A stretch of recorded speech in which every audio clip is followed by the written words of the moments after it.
ሰላም እንዴት ናችሁ? ዛሬ ምንድነው ማውራት የፈለኩት ነገር አንዳንዴ ተቀጣሪም ቀጣሪም ስንሆን ፌር የሆነ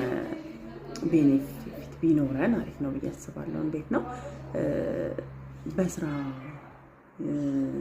ጊዜዎች ላይ የተረዳሁትን ነገር ነው ነግራችሁ ያሰብኩትና ምንሱ አንዳንዴ አክቹዋሊ አሁን ሰራተኞችን በምንቀጥርበት ሰዓት በጣም በቃ ከድርጅቱና ከቀጣሪ ከአሰሪው የሚፈልጉት ነገር በጣም በቃ የተጋነነ ነው እና የኛን ብቻ ጥቅም የኛን ብቻ ፍላጎት ሳይሆን ማየት ያለብን አንዳንዴ እኛ ፕሮዳክቲቭ ሆነን ነው ወይ እነዚህ ነገሮች የምንጠይቀው እነዚህ ነገሮች እንዲሟሉልን የምንፈልገው እኛን ይመጥነናል ወይ የኔን ኤክስፔሪየንስ ይመጥናል ወይ የኔን ብቃት ይመጥናል ወይ ብቁ ነኝ ወይ ያን ነገር ለማግኘት ብቁ ነኝ ወይ ለዛ ቦታ መጥናለሁ ያን ድርጅት አንድ እርምጃ ወደፊት ለመውሰድ ባለኝ ኤክስፔሪየንስ አሽርሙን አለብኝ መደመነ ስለራሴ እርግጠኛ ሆኜ ነው ያንን ድርጅት ይሄን አድርግልን ብለን መጠየቅ የምንችለውና እሱን ለመጠየቅ መጀመሪያ በራሳችን ኮንፊደንስ ሊኖረን በራሳችን ብቃታችን ልንተማመንና ሰርተን ማሳየት ከምንም በላይ ያለንን ብቃትና ያለንን ነገር ሰርተን ማሳየት በተግባር ስናሳይ አንዳንዴ ከሚወሩ ካሉት ሲቪዎች ካሉት ዶክመንቶች በላይ በተግባር የምናሳየው ነገር በጣም ጥቅም አለውና ፕሮዳክቲቭ ሆነን ማሳየት በተግባር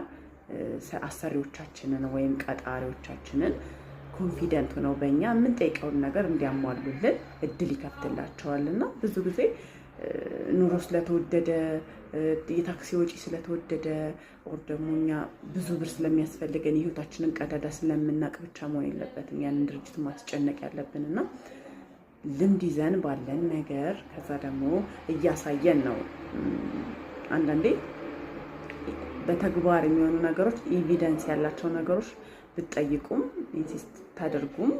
ተቀባይና አክሰፕታንስ ይኖራቸዋልና እሱን ነገር ብናይ በጣም የታዘብኩት ስለሆነ ነው ኢንክሉዲንግ ሚ እኔም ራሴ አሁን ላይ ስቀጠር ይሄን ያህል ይከፈለኝ እላለሁኝና ያን ስጠይቅ ግን ይገባኛል የሚለውን ነገር አንደር ኩዌሽን ማርክ መስጠት አለብኝና ብዙ ጊዜ ስቀጥርም ቀጥሬም አውቃለሁና ስቀጥርም ካላቸው ብቃት ይልቅ የሚጠይቁት ገንዘብ የሚጠይቁት ክፍያ በጣም የተራራቀ ነው እና ሰራተኛውን የተደላደለ ነገር ውስጥ ለመክተት መጀመሪያ